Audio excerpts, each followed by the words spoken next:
বিকেলবেলা ডাইনিং টেবিলে বসে চা খাচ্ছিল প্রিয়াঙ্কা। তখনই হঠাৎ করে কলিং বেলের আওয়াজ শোনা গেল। প্রিয়াঙ্কা উঠে গিয়ে দরজাটি খুলে দিল। দরজা খুলতেই দেখতে পেল একজন সুদর্শন পুরুষ দরজার বাইরে দাঁড়িয়ে আছে, যাকে সে এর আগেও বেশ অনেকবার দেখেছে। প্রিয়াঙ্কা তাকে দেখেই বলতে লাগলো, হাই হ্যালো অ্যান্ড আসসালামু আলাইকুম টু অল। আমি তোমাদের সকলের প্রিয় প্রিয়াঙ্কা বলছি। আমি জানি তোমরা আমাকে অনেক মিস করো এবং অনেকেই আমাকে মেসেজ করে বলো, আপু প্লিজ নিয়মিত কেন গল্প দিচ্ছেন না। তো তোমাদের সবার জন্য আমি একটা সুখবর নিয়ে এসেছি।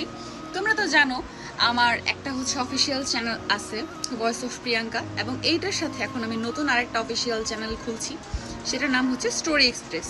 তো আশা করি এখন থেকে দুই চ্যানেলেই তোমরা গল্প পাবে। মানে একদিন যদি ভয়েস অফ প্রিয়াঙ্কাতে আপলোড হয় তাহলে আরেকদিন স্টোরি এক্সপ্রেসে আপলোড হবে। মানে তোমরা আমার গল্প প্রত্যেক দিনই শুনতে পাবে আমার নিজের অফিসিয়াল চ্যানেল দুইটা থেকে। সো জিনিসটা কিন্তু খুবই সারপ্রাইজিং। তো আশা করতেছি তোমরা তাড়াতাড়ি করে সাবস্ক্রাইব করে দিবে। স্টোরি এক্সপ্রেস চ্যানেলটা ইউটিউবে সার্চে দাও, পেয়ে যাবে। আর না হলে হচ্ছে এই ভিডিওর ঠিক লিঙ্কে তোমরা পাবে, বা হচ্ছে কমেন্টে আমি পিন কমেন্ট করে দিব, তাহলে সেখান থেকেও তোমরা সাবস্ক্রাইব করতে পারো। সো দেরি না করে এক্ষুনি সাবস্ক্রাইব করে ফেলো স্টোরি এক্সপ্রেস। সবাই ভালো থাকবা, সুস্থ থাকবা। আল্লাহ হাফেজ, I love you, bye. Believe me, আমি আমার মতো মানুষ, বিলিভ মি, আমি আপনার মতো ছেঁচড়া মানুষ একটাও দেখিনি। এতদিন ধরে ভার্সিটিতে জ্বালাতন করেছেন, সেটাও না হয় সহ্য করে নিলাম, কিন্তু আজ একদম বাসা অবধি চলে আসবেন এটা আপনার থেকে কখনোই আশা করিনি। আরে এটা তোমাদের বাসা? দেখুন, একদম নাটক করবেন না। জেনে শুনে বাসায় এসেছেন, এখন আবার নাটক করছেন। এটা আমাদের বাসা নাকি? তো আপনার কি মনে হয় এই বাসায় আমরা ভাড়াটিয়া নাকি? আরে তুমি তো অনেক বেশি রেগে যাচ্ছ, প্লিজ একটু ঠান্ডা হও। সেরকম কিছুই না, আমি আসলে এখানে অন্য একটা দরকারে এসেছি। দেখুন, একদম ফাজলামো করবেন না। আপনার মতো ছেলেদেরকে আমার খুব ভালো করেই চেনা আছে। যখন কেউ চুরি করতে গিয়ে ধরা পড়ে যায় তখন সবাই এমন কথাই বলে, কেউই সহজে নিজেকে স্বীকার করতে চায় না। এখন নিশ্চয়ই আপনি এ নিয়ে বলবেন আপনি ভুল করে এখানে চলে এসেছেন, আপনি এখানে আসতে চাননি। দেখুন, এসব মিথ্যা কথা বলে কোনো লাভ হবে না, আপনি ধরা পড়ে গেছেন। বিলিভ মি প্রিয়াঙ্কা, আমি তোমাকে কোনো মিথ্যা কথা বলছি না, যা সত্য তাই বলছি। সত্যি এটাই যে আমি এখানে ইচ্ছা করে আসিনি। দেখুন, আপনার সব ফালতু লেকচার শুনতে আমি এখানে বসে নেই। চুপচাপ এখান থেকে চলে যান, তা না হলে কিন্তু খারাপ কিছু হয়ে যাবে বলে দিলাম। এই বলে প্রিয়াঙ্কা তখনই আশিকের মুখের উপর দরজাটা লাগিয়ে দেবে। তখনই প্রিয়াঙ্কার ছোট বোন তিশা সেখানে চলে আসে আর আশিককে দেখা মাত্রই বলতে থাকে, আরে স্যার তো চলে এসেছেন, তো এখন এখানে দাঁড়িয়ে আছেন কেন? প্লিজ ভিতরে আসুন। প্রিয়াঙ্কাকে যেই বুঝতে পারলো না সবকিছুই যেন তার মাথার উপর দিয়ে যাচ্ছে। সে হা করে তাকিয়ে আছে। তিশা তাকে কোনো কথা বলার সুযোগই না দিয়ে আশিককে হাত ধরে টানতে টানতে বাড়ির ভিতরে নিয়ে আসলেও আর ড্রয়িং রুমের সোফায় বসতে দিল। আর তারপরে প্রিয়াঙ্কাকে উদ্দেশ্য করে বলতে লাগলো, আরে আপু, তোকে তো বলাই হয়নি, আব্বু আমার জন্য নতুন প্রাইভেট টিউটর ঠিক করেছেন। উনি হলেন আমার নতুন টিচার। পরিচয় হয়নি স্যার, এই হলো আমার বড় বোন। আর আপু, উনি আমার নতুন টিচার। হ্যাঁ, সেটা না হয় বুঝলাম, কিন্তু এই ছেলের কাছে তুই কোনো টিউশন পড়বি না। এই ছেলেকে বল ভালোই ভালোই এখান থেকে চলে যেতে, আমি তোকে অন্য টিউটর রেখে দিব। আরে আপু, তোর কি মাথা খারাপ হয়ে গেছে নাকি? পাগলের মতো কথা বলছিস কেন? এত কষ্ট করে একজন ভালো টিউটর পেলাম, আর এখন কি না তুই বলছিস ওনাকে বাদ দিয়ে দিতে? কেন, তোর কি কানে কোনো সমস্যা হয়েছে নাকি? আমি কি বলছি তুই শুনতে পাচ্ছিস না? এই ছেলেকে তোরে পড়াতে হবে না, আমি তোর জন্য ভালো টিউটর রেখে দিব। আই এম সো সরি আপু, সেটার কোনো প্রয়োজন হবে না। তুই তোর নিজের জন্য টিউটর রেখে নিস, আমি এই স্যারের কাছেই টিউশন পড়ব। আর এতে তোর কোনো আপত্তি আমি শুনবই না, কারণ টিউশন আমি পড়ব, তুই না। দেখুন, এখন কিন্তু বেশি বাড়াবাড়ি হয়ে যাচ্ছে। আমি খুব ভালো করেই জানি এই ছেলের ক্যারেক্টারে সমস্যা আছে, তাই আমি বোন হয়ে তোকে এর কাছে প্রাইভেট পড়তে দিতে পারি না। দেখ আফু, আমাকে নিয়ে চিন্তা করার জন্য মা বাবা আরও অনেকেই রয়েছে, তাই তোকে এই ফালতু চিন্তা না করলেও চলবে। তুই তোর নিজের চরকায় তেল দে। স্যার, আপনি আসুন তো আমার সঙ্গে, আপনি আপুর কথা কিছু মনে করবেন না। এই বলে প্রিয়াঙ্কার কথাকে কোনো পাত্তা না দিয়ে তিশা আশিকের হাত ধরে টানতে টানতে নিজের রুমে নিয়ে চলে গেল। আর তারপর চেয়ার টেনে বসতে দিল আর বলতে লাগলো, স্যার প্লিজ, আপনি আপুর কথায় কিছু মনে করবেন না। ওর একটু মাথায় সমস্যা আছে। ও সুন্দর আর হ্যান্ডসাম ছেলে দেখলেই ওদের সঙ্গে একরকম খারাপ আচরণ করে। আচ্ছা ঠিক আছে, কোনো ব্যাপার না। আমি তোমার বোনকে দেখেই বুঝতে পেরেছি তার মাথায় সমস্যা আছে। যাই হোক, তুমি তোমার বই বের করো, আমি যেটা করতে এসেছি সেটাই করি। হ্যাঁ স্যার, আপনি একদম ঠিক কথাই বলেছেন। আমার বোনের মাথায় সমস্যা আছে। তা না হলে আপনার মতো একজন টিউটরকে বাদ দিতে বলে? তার ব্যবহারের জন্য আমি আন্তরিকভাবে দুঃখিত। আপনি প্লিজ কিছু মনে করবেন না। ঠিক আছে, বললাম তো কোনো ব্যাপার না। আমি একজন প্রাইভেট টিউটর, আমাকে নিয়ে এক একজন এক এক রকম মন্তব্য করতেই পারে, কিন্তু কারোর মন্তব্য আমার গন্তব্য কখনোই ঠেকাতে পারবে না। You are so right. আপনি একটু বসুন, আমি আপনার জন্য নাস্তা বানিয়ে নিয়ে আসতেছি। আরে না, এসব তুমি কি বলছো? এসবের কোনো প্রয়োজন হবে না। আমি আজ এই সবেমাত্র প্রথম দিন তোমাকে টিউশন পড়াতে এসেছি। আগে তুমি তোমার পড়া শেষ করো, তারপর অন্য কিছু। তখনই পেছন থেকে প্রিয়াঙ্কার বাবার গলার আওয়াজ শোনা গেল। তিনি বলতে লাগলেন, আরে, আমি তো ভাবছিলাম তোমাকে ফোন দেব, এর মধ্যেই তুমি চলে এসেছো। যাই হোক, তোমার সময় জ্ঞান দেখে আমি খুবই খুশি হলাম। না মানে আঙ্কেল, আমি আপনার মেয়েকে টিউশন পড়ানোর দায়িত্ব নিয়েছি, তাই যথা সময়ে এসে তাকে টিউশন পড়ানোটা আমার দায়িত্বের মধ্যে পড়ে। আমি তো তোমার মতো দায়িত্ববান একজন ছেলেকেই খুঁজতেছিলাম। যাই হোক, অবশেষে তোমাকে খুঁজে পেয়ে গেলাম, ভালোই হলো। হ্যাঁ, তুমি কিন্তু আমার মেয়েটাকে একটু ভালোভাবে পড়াবে। আমার মেয়েটা অঙ্ক আর ইংরেজিতে একদমই কাঁচা। আমি তোমার সম্পর্কে ভালো রিভিউ শুনেছি, তাই তো তোমাকে আমার মেয়েকে টিউশন পড়ানোর জন্য ঠিক করলাম। ঠিক আছে আঙ্কেল, কোনো সমস্যা নেই, আপনি কোনো চিন্তা করবেন না। আমি আমার বেস্টটাই দেওয়ার চেষ্টা করব, এবং দেখবেন আল্লাহ সহায় থাকলে আপনার মেয়ে ইনশাল্লাহ এই বছর ভালো রেজাল্ট করবে। তোমার উপর আমার সেই ভরসা আছে। তুমি আমার বন্ধুর মেয়েকে গত বছর টিউশন করিয়েছো, সে একদম খারাপ ছাত্রী ছিল, আর এই বছর সে খুবই ভালো রেজাল্ট করেছে, বলা যায় কলেজের টপার হয়েছে। হ্যাঁ আঙ্কেল, যাকে আমি টিউশন পড়াই তাকে আমি খুব মনোযোগ সহকারে যত্ন নিয়ে পড়ে, যাতে সে খুব ভালো রেজাল্ট করতে পারে। আপনার মেয়ের কাছেও আমি সেরকমই প্রচেষ্টা করব যাতে সে খুব ভালো রেজাল্ট করতে পারে। হ্যাঁ আব্বু, তুমি কোনো চিন্তা করো না। স্যার দেখেই আমি বুক ভালো করে বুঝতে পেরেছি তিনি খুবই ভালো একজন টিউটর। আচ্ছা, যাই হোক, এই প্রথমবার আমাদের বাড়িতে এসেছেন, ওনাকে নাস্তা পানি। হ্যাঁ আব্বু, অবশ্যই। এই তো আমি কিচেনের দিকে যাচ্ছিলাম, তখনই তুমি চলে আসলে। যাই হোক, তোমরা দুজনে গল্প করো, আমি এক্ষুনি স্যারের জন্য নাস্তা পানি বানিয়ে নিয়ে আসতেছি। এই বলে তিশা রুম থেকে বের হয়ে ড্রয়িং রুমের দিকে পা বাড়ায়। তখনই প্রিয়াঙ্কা সেখানে দাঁড়িয়েছিল। প্রিয়াঙ্কার মুখটা একদম ফুলে লুচির মতো হয়ে আছে। এটা দেখিয়ে তিশা প্রিয়াঙ্কাকে বলতে লাগলো, আরে আপু, তোর আবার কি হলো? তুই এইভাবে লুচির মতো ফুলে এখানে দাঁড়িয়ে আছিস কেন? আমার স্যারকে দেখে তোর হিংসা হচ্ছে নাকি? আমার বইয়ে গেছে তোর স্যারকে দেখে হিংসা হতে। তোকে তো আমি বললাম এই ছেলেটার চরিত্রের সমস্যা আছে, তুই এই ছেলেটার কাছে টিউশন পড়িস না, আমি তোকে অন্য টিউটর রেখে দিব। দেখ আপু, একদম ফালতু কথা বলবি না।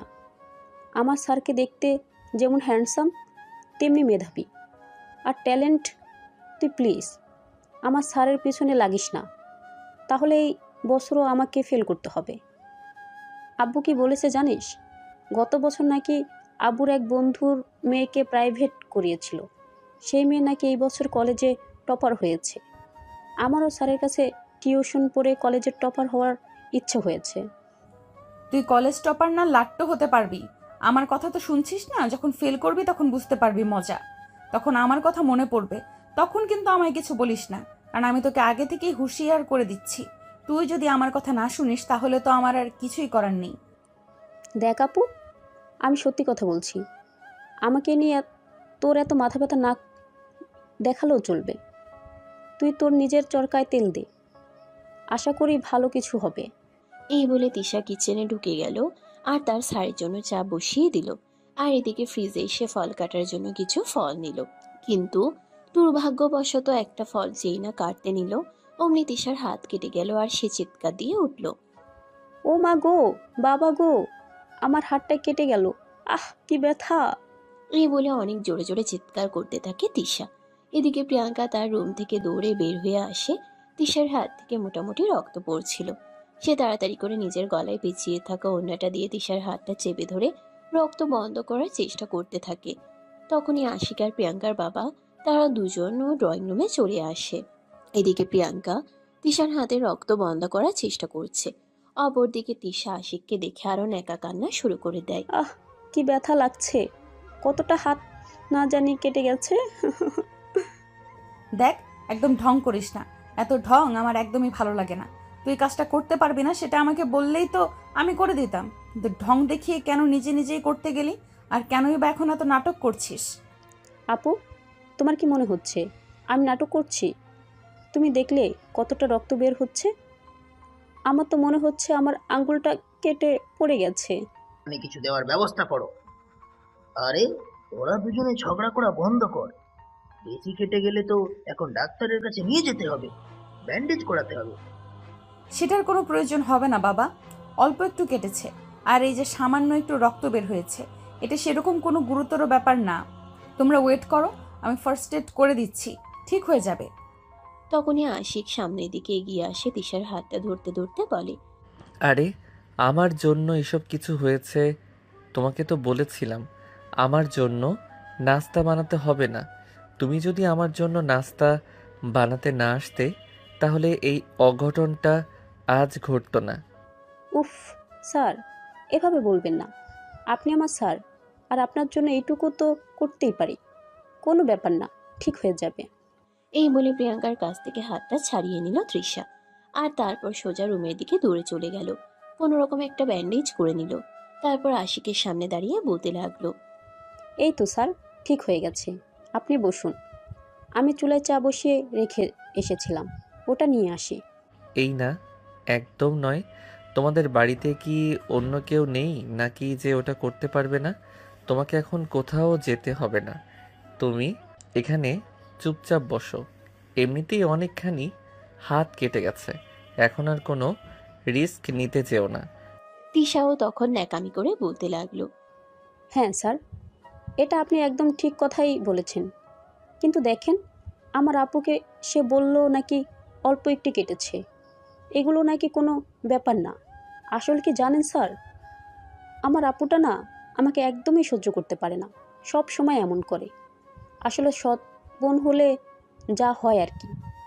সে আমার ভালো সহ্যই করতে পারে না, আমাকেও সহ্য করতে পারে না। যখনই শুনলো আমি আপনার কাছে টিউশনি করব, আমি ভালো রেজাল্ট করে ফেলবো, এতেই তার হিংসা শুরু হয়ে গেছে। দেখো, এভাবে কাউকে বলতে হয় না। সৎ হোক, তোমার বোন তো, সে তোমার ভালোই চাই। দেখো, তোমাদের ফ্যামিলির মানুষ যদি আমাকে ভালো না বাসে তাহলে আমি এখানে এসে তোমাকে টেনশন করাবো না। আরে স্যার, আপনাকে সত্য কথা বললেও দেখি আমি বিপদে পড়ে গেলাম, সেরকম কোনো ব্যাপার না। ওর কথাই আপনি কিছু মনে করবেন না। ওকে যে যার কথায় ওকে যে যার কথায় আপনি এই বাড়িতে আসা বন্ধ করে দেবেন। আমি আছি, আমার বাবা মা আছে। তাছাড়া বাবা কিন্তু তার সমস্ত সম্পত্তি আমার মায়ের নামে লিখে দিয়েছে, তাই সে এই বাড়িতে একজন আশ্রিতা হিসেবে আছে মাত্র। খুবই ব্যঙ্গ করে কথাগুলো বলছিল তিশা। আর আশিকের সবকিছু চুপচাপ শুনছিল। সে কোনো উত্তর দিচ্ছিল না। আর এদিকে তখনই প্রিয়াঙ্কার নাস্তার প্লেট হাতে নিয়ে তাদের রুমে প্রবেশ করে। তিশা আর আশিক একদম পাশাপাশি বসেছিল। প্রিয়াঙ্কা রুমে ঢুকেই গলায় কাশি দেয়। তারপরেই বলতে থাকে। তিশা, আমি কি রুমের ভেতরে আসবো? এখানে তোর স্যারের জন্য নাস্তা রেডি করে এনেছি। রুমের ভেতর চলে এসে তারপর আর পারমিশন নেওয়ার কি আছে? পারমিশন নেওয়ার যদি ইচ্ছেই থাকতো তাহলে তো রুমের বাহিরেই থেকেই পারমিশন নিতে। যাই হোক, চলে এসেছো যখন এসেই গেছো, এখন তার বলে কোনো লাভ নেই। নাস্তাটা টেবিলের উপর রাখো, আর চুপচাপ এখান থেকে চলে যাও। প্রিয়াঙ্কা মনে মনে অনেক কষ্ট পেলেও মুখে কিছুই বলল না। চুপচাপ টেবিলের উপর নাস্তাটা রেখে সেখান থেকে চলে গেল। আর তখনই তিশা সেখান থেকে উঠে গিয়ে নাস্তার প্লেটটা আশিকের হাতে তুলে দিয়ে বলতে লাগলো, স্যার, আজকে তো আর পড়া হবে না, আপনি নাস্তাটা খেয়ে নিন, তারপর চলুন আমরা বাইরে থেকে কোথাও একটা ঘুরে আসি। I am so sorry Tisha, এটা আমাকে দিয়ে হবে না, কারণ আমার আরও একটা টিউশন আছে। আমি তোমাকে পড়িয়ে তারপর ওখানে যাব। স্যার প্লিজ, একদিন টিউশন না গেলে কিছু হবে না, আপনি চলুন আমার সঙ্গে, দুজন মিলে সারাটা বিকেল ঘোরাঘুরি করব। তাছাড়া আপনার মতো হ্যান্ডসাম গুড লুকিং একটা ছেলের সঙ্গে বিকেল কাটানো আমার খুব ভালো লাগবে। প্লিজ স্যার, আপনি না করবেন না। একদিন টিউশনে না গেলে সেরকম কোনো ক্ষতি হবে না, আর যদি ক্ষতি হয়ে যায় তাহলে সেটা আমি আপনাকে পুষিয়ে দেব। এই বলে আশিক তার সঙ্গে যেতে রাজি না হলেও তিশা তাকে জোর করে রাজি করালো। বাসা থেকে দুজনে একসঙ্গে বের হচ্ছিল। এটা দেখে প্রিয়াঙ্কা বলতে লাগলো, কি ব্যাপার তিশা, এই বিকেলবেলা তুই কোথায় যাচ্ছিস, তাও আবার তোর টিউশন টিচারের সঙ্গে? দেখ আপু, সবসময় আমার ব্যক্তিগত ব্যাপারে নাক গলাতে আসিস না। এই সব কিছু যে আমার একদম ভালো লাগে না, সেটা তুই খুব ভালো করেই জানিস। তাই তোকে বলছি, যতটা সম্ভব আমার থেকে দূরে থাকবি, থাকার চেষ্টা করবি। একদম আমার ব্যক্তিগত ব্যাপারে এত নাক গলাতে আসবি না। দেখ, তোর ভালোর জন্য বলছিলাম, কিন্তু তুই যখন ভালোটা বুঝলি না তখন আর তোর ব্যক্তিগত ব্যাপারে নাক গলানোর কোনো ইচ্ছে আমার নেই। তবে এমন যেন না হয় আমার কথা বাসি হলে কাজে লাগে, তখন কিন্তু অনেক দেরি হয়ে যাবে, তখন কিন্তু আবার আমাকে দোষ দিস না। দেখ আপু, এতক্ষণ ধরে সহ্য করছি তোকে, আর সহ্য করার ইচ্ছে নেই। আমি কিন্তু এখন সত্যি সত্যি আব্বুর কাছে তোর নামে বিচার দিব। আমি আর পারছি না তোকে সহ্য করতে। এটা বলা মাত্রই প্রিয়াঙ্কা কোনো কথা না বলে চুপচাপ সেখান থেকে চলে গেল। কারণ সে খুব ভালোভাবেই বুঝতে পারলো এখানে তিশাকে কোনো কিছু বলতে চাওয়া মানে বাইরের মানুষের সামনে নিজেকে অপমান সাব্যস্ত করা। এদিকে প্রিয়াঙ্কা চলে যাওয়ার পর তিশা আর আশিক দুজনেই বাসা থেকে বের হয়ে পড়ে। আশিকের অনিচ্ছা সত্ত্বেও সেদিন সারাটা বিকেল তিশার সঙ্গে কাটাতে হয়।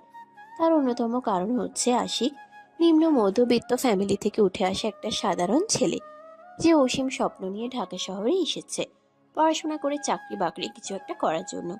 কিন্তু ঢাকা শহরের মতো একটা জায়গায় পড়াশোনার খরচ চালানো অতটাও সহজ কাজ নয়। এখানে নিজের খাওয়া দাওয়া, থাকা এবং পড়াশোনার খরচ চালাতে মোটামুটি ভালো একটা অ্যামাউন্ট গুনতে হয়, যেটা তার দিনমজুর বাবার পক্ষে চালানো একদমই সম্ভব নয়। তাই সে এখানে আসার পর থেকে বেশ কয়েকটা টিউশন পড়ায়। আর এখানে মূল রিজন হলো আশিক অন্য সব কয়টা টিউশন পড়িয়ে যে কয়টা টাকা বেতন পায়, প্রিয়াঙ্কার বাবা তিশাকে পড়ানোর জন্য এর চাইতে বড় একটা অ্যামাউন্ট ফিক্সড করে রেখেছেন। তাই অন্য কয়টা টিউশন হাতছাড়া হয়ে গেলেও আশিককে এই টিউশন হাতছাড়া করা চলবে না। এতে যত সমস্যাই হোক না কেন এটা তাকে কন্টিনিউ করতেই হবে। অপরদিকে প্রিয়াঙ্কা আর আশিক একই ভার্সিটিতে একই সেমিস্টারে আর একই ক্লাসে পড়াশোনা করে। দুজনেই এই বছর অনার্স প্রথম বর্ষের স্টুডেন্ট। সেদিকেই দুজনের পরিচয়। প্রিয়াঙ্কা মনে মনে আশিককে প্রথম দিন থেকেই পছন্দ করে, কিন্তু কোনো একটা কারণে হয়তো সেটা বলা হয়ে উঠছে না। আর এদিকে হঠাৎ করেই আশিক তাদের বাড়িতে এভাবে তারই ছোট বোনকে টিউশন পড়াতে চলে আসবে, এটা প্রিয়াঙ্কার বোধগম্য ছিল না। প্রিয়াঙ্কা তার ছোট বোনের সম্পর্কে খুব ভালোভাবেই জানে, কারণ তার ছোট বোন আরও আগে থেকেই সুদর্শন কোনো ছেলেকে দেখলেই তার সঙ্গে প্রেম করতে চায়, সম্পর্ক জড়াতে চায়। এদিকে আশিক দেখতে মাশাআল্লাহ যথেষ্ট হ্যান্ডসাম। তিশা যদি আশিকের পিছনেও লেগে যায় তাহলে তো বনে বনে যুদ্ধ শুরু হয়ে যাবে। আর সেই জন্যই প্রিয়াঙ্কা চাইছিল ওটা আশিক তাদের বাড়িতে টিউশনই পড়াক, আর তার ছোট বোনের টার্গেট হয়ে যায়। অপরদিকে আশিক শৈশবের কোনো কিছুই জানতো না। সে তো প্রিয়াঙ্কার আচরণ দেখে মনে মনে এটাই ভেবে নিয়েছিল প্রিয়াঙ্কা তাকে সহ্য করতে পারছে না। তো ভিউয়ার্স, কথা না বাড়িয়ে চলুন মূল গল্পে ফিরে আসি। এদিকে সেদিন সারাটা বিকেল ঘোরাঘুরি করলো তিশা আর আশিক। সন্ধ্যার পর তিশাকে আশিক তার বাসার সামনে নামিয়ে দিয়ে নিজের বাসায় চলে গেল, যদিও সেদিনের সমস্ত খরচ তিশা নিজেই বহন করেছিল। এর পরের দিন যখন সকালবেলা প্রিয়াঙ্কা ভার্সিটিতে আসলো, দেখতে পেল আশিকও তখনই ভার্সিটির গেট দিয়ে ভিতরে প্রবেশ করছে। প্রিয়াঙ্কা আশিককে দেখা মাত্রই তার হাতটা ধরে একটু আড়ালে ডেকে নিয়ে গেল আর বলতে লাগলো, এই, তুমি আমার বোনকে কেন টিউশন পড়াতে গিয়েছো? আরে আজব তো, তুমি এই বিষয়টা নিয়ে ভার্সিটিতেও কথা বলা শুরু করে দিয়েছো। আমি টিউশন পড়াই, যাকে ইচ্ছা তাকেই পড়াতে পারি, এতে তো তোমার সমস্যা হওয়ার কোনো কথা নেই। আমার সমস্যা আছে। তুমি পৃথিবীর যাকে ইচ্ছা তাকে টিউশন পড়াও, তাতে আমার কোনো আপত্তি নেই, কিন্তু তুমি আমার বোনকে টিউশন পড়াতে পারবে না, আমাদের বাড়িতে যেতে পারবে না। দেখো, আমি তোমার কথা শুনতে পারবো না, কারণ তোমার বাবা আমাকে মোটা অঙ্কের একটা মাইনে দেবেন, যেটা আমার আর 5টা টিউশন মাইনের সমান। তাই এখানে তোমার কোনো সমস্যা হলে সেটা আমার দেখার বিষয় নয়। আমাকে টিউশন পড়াতে হবে, আমাকে ওই বাড়িতে যেতে হবে, এটাই সবচেয়ে বড় কথা। এতে তোমার যাই কিছু হোক না কেন, তাতে আমার কিছুই যায় আসে না। আশা করি তুমি সম্পূর্ণ বিষয়টা খুব ভালোভাবেই বুঝতে পেরেছো। আমার কোনো কিছু বোঝার কোনো প্রয়োজন নেই, আমি তোমাকে যেটা বলেছি সেটাই হবে। তুমি আর কোনো দিন আমাদের বাড়িতে আমার ছোট বোনকে টিউশন পড়াতে যাবে না। আর টিউশন পড়াতে গিয়েছো বেশ ভালো কথা, কিন্তু তুমি কাল বিকেলে কেন আমার বোনকে নিয়ে বাইরে ঘুরতে গিয়েছিলে? আজব তো, তুমি নিজেই দেখতে পেলে আমি যেখানে যেতে চাইনি তোমার বোন আমাকে জোর করে নিয়ে গেছে সেখানে। তুমি আমাকে কেন দোষ দিচ্ছ? তোমার যদি এতই সমস্যা হয়ে থাকে তাহলে তুমি তোমার নিজের বাবার সঙ্গে কেন এ ব্যাপারে কথা বলছো না? কেন অযথাই আমাকে এইসব কথা শোনাচ্ছ? কারণ আমি এই কথা বলে বাবাকে বলতে পারবো না। আর তুমি আমার ক্লাসমেট, তোমাকে আমি চিনি, তাই এই কথাগুলো বলতে পারি। তাই আবারও তোমাকে আমি বলছি, তুমি আমাদের বাড়িতে যাবে না টিউশন পড়াতে। ওকে ফাইন, আমি যাব না। কিন্তু তোমার বাবা যে আমাকে তোমার ছোট বোনকে পড়ানোর জন্য মোটা একটা পেমেন্ট করবে, সেটার টাকা কে দেবে বলো শুনি? তোমার কি সেই সামর্থ্য আছে যে তুমি আমাকে ওই অ্যামাউন্ট দিবে?